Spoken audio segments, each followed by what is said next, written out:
Hello, my friends, and welcome back. Thank you very much for being with me again today. Well. So the European Union, some little body that has to do with sanctions, is not certain that or not convinced Yevgeny Prigozhin is dead. Do you remember someone else who said that?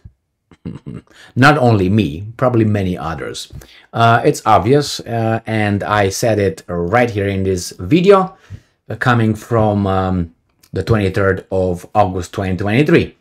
Wagner boss Prigozhin reportedly dead, plane accident or missile. And in this one, I said, well, maybe he's like Elvis and Bruce Lee, still alive somewhere together with Jim Morrison, snorting some cocaine or something. Obviously, all three are dead, so we'll get Prigozhin. I don't know, actually.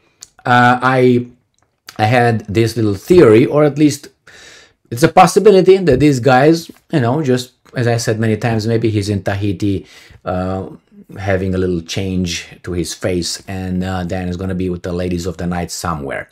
Not impossible. And the European Union is not convinced either. Well, I'm not convinced either as well. We're going to find out some other time. But in the meantime, let me show you here this article coming from Russia Today from the 29th of August 2023, which is today, Tuesday.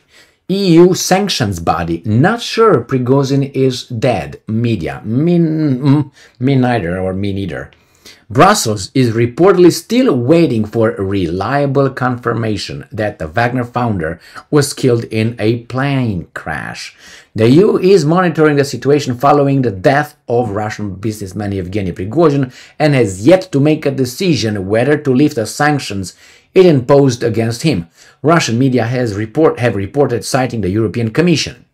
The Daily Storm news outlet said it had received a statement from the press service of the European Union's executive branch claiming it had yet to see reliable confirmation of Prigozhin's death.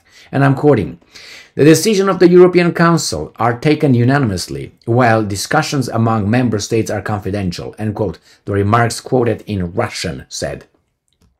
Prigozhin was killed, and said it was committed by somebody after DNA tests were conducted. His funeral took place on Tuesday in St. Petersburg.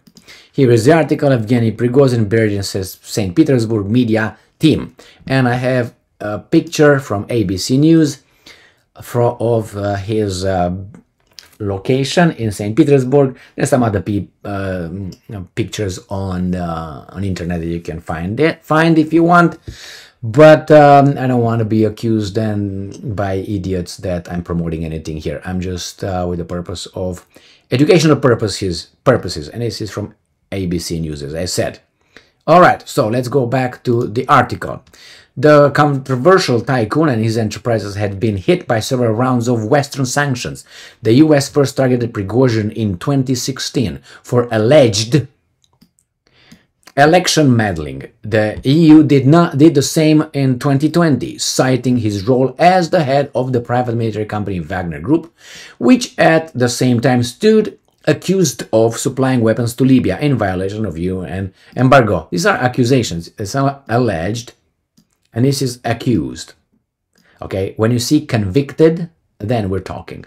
His family members also ended up in the crosshairs after the outbreak of the Russian-Ukraine conflict last year. In March, his elderly mother, Violetta Prigozhina, secured a ruling from the EU's second highest court to overturn personal sanctions against her, after the court said that the restrictions were, quote-unquote, based solely on their family relationship. That is collective punishment. In the Old Testament, you have a bunch of them, and some people are still conducting business in a certain area on this planet with this kind of things, destroying people's houses if someone commits a crime, bulldozering it. Anyway, Brussels has sanctioned relatives of a number of Russian businessmen. Okay, whatever. The point, you have now a grave of this guy in St. Petersburg. Of course, Putin did not attend, as people said. Putin did not attend. What did you? If he would have attended, they would have used it as something else. Now that he didn't attend, oh my God, he didn't attend. First, it was not his business to attend this guy's private military company's death. All right, just to start with that one. That's one. The other one is not good either. Attending, not good. He endorses the criminal comes to the victim to blah, blah, blah. You know how the media would have portrayed that one. On the other hand, no, he didn't. Oh my God, he's such a cold-hearted guy. And I think the reality is this: he's too busy. And I don't think Prigozhin was, however you want to take it, that important for him personally as of presidency to go over there. I think he's too busy. He didn't even go to Erdogan or other locations to meet Erdogan, besides the fact that he probably is upset with Erdogan. So that's another thing. And these guys don't believe he's dead. I don't know.